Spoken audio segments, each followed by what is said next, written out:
me down is alright. The truth is, I almost gave up, but a power that I can't explain. Holy Ghost power, y'all. Fell from heaven like a shower now. But still, I smile.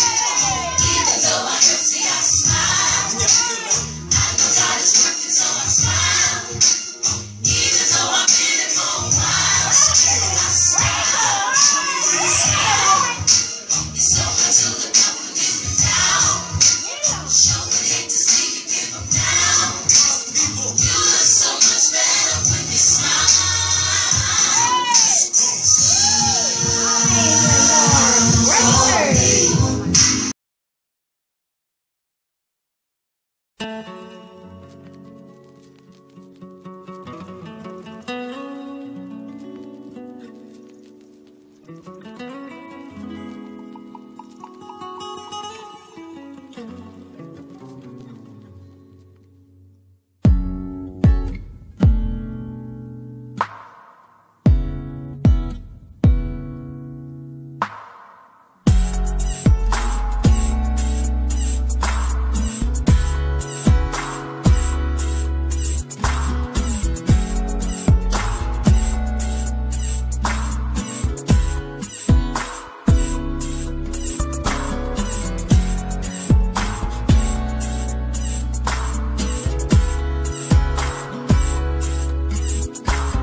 He said there's two types of people.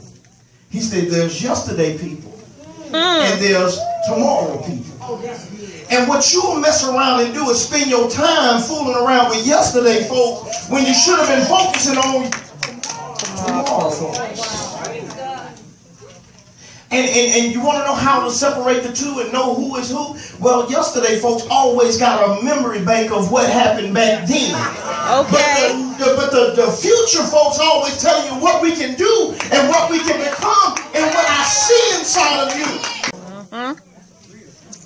So if you can't see yourself, and I just told you you got a blind spot, that's where the mediator come in and say, well, look, I understand what you're trying to say, but you need to look at this and say, oh, I didn't even know I was doing that. Okay. I didn't even know I was like that.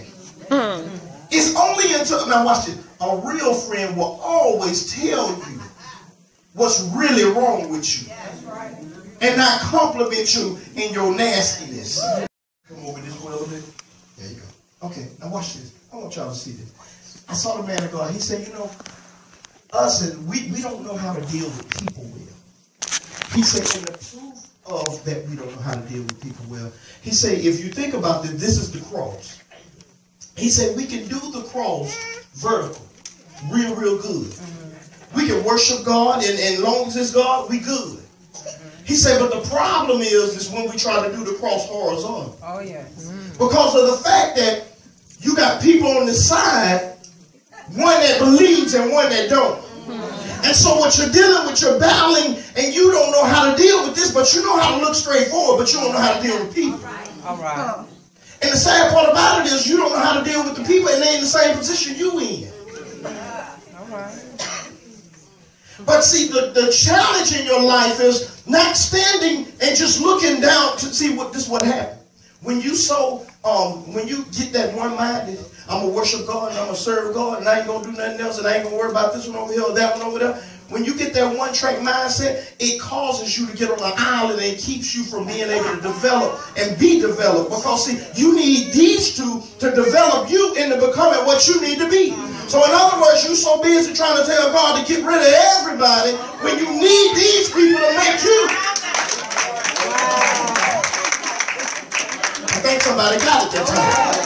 It's a little bit, but we got that. Thank y'all, fellas. In other words, what I'm saying is this here.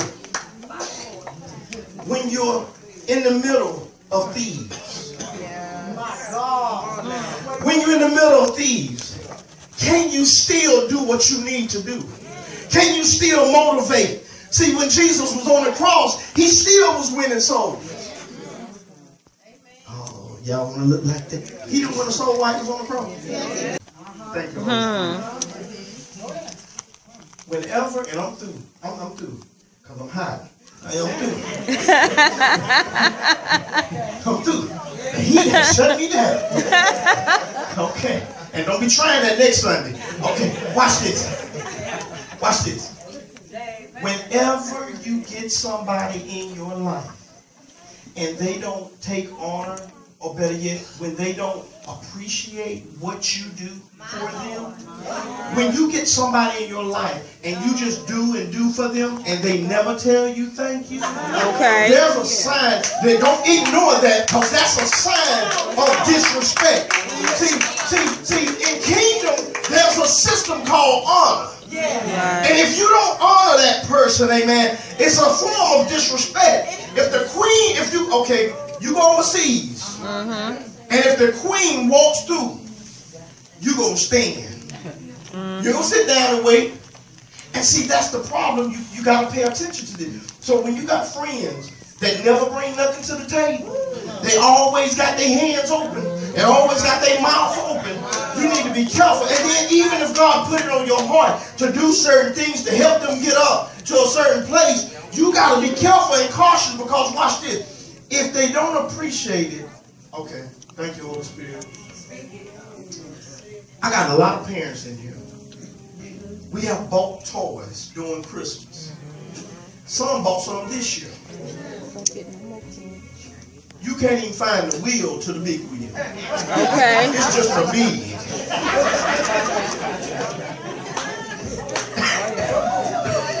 It's just all it is the back part. The wheel is gone. Toy ain't even a month old. What I'm saying is to you is that when you do stuff for people and people don't honor what you do for them, or if they don't tell you thank you or appreciate you, you be careful, because that sounds like a leech spirit. And a leech is something that's hard to detach from. Yes. Wow. And it's there for your blood. Now watch this. You heard what I said. The leech is there for the blood. What did Jesus do for the blood? He cleaned the blood up. So the leech comes and sucks the very thing that Jesus gave you. So in other words, what I'm saying to you is this here.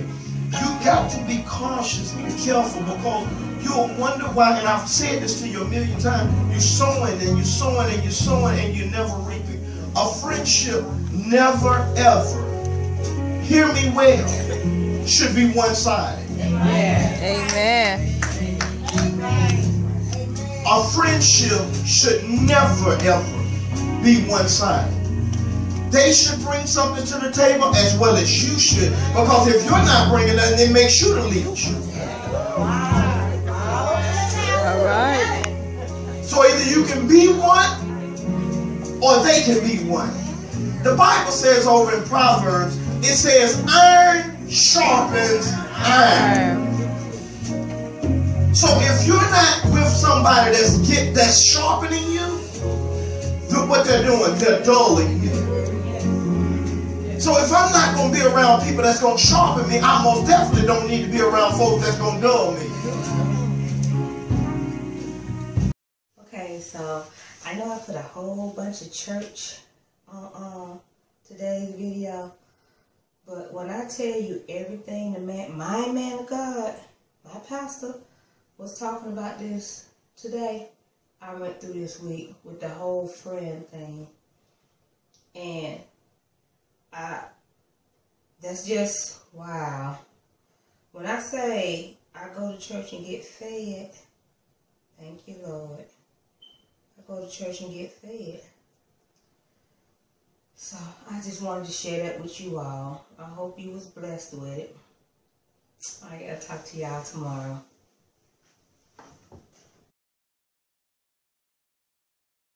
You got to be careful those that you call friends, those that you license. Start giving people permits. Huh. Okay. And after you pass these tests, then I'll make you an official licensed friend. Because right now you in your permit stage. I need to leave you there because I don't know if you're capable of handling this vehicle. Okay. Ha. You got it. Uh-huh. See, you giving them license to drive you. And should nobody be driving you. Now, if you married, it shouldn't be nobody but your husband or your wife. And if you're single, it shouldn't be nobody but God. Amen.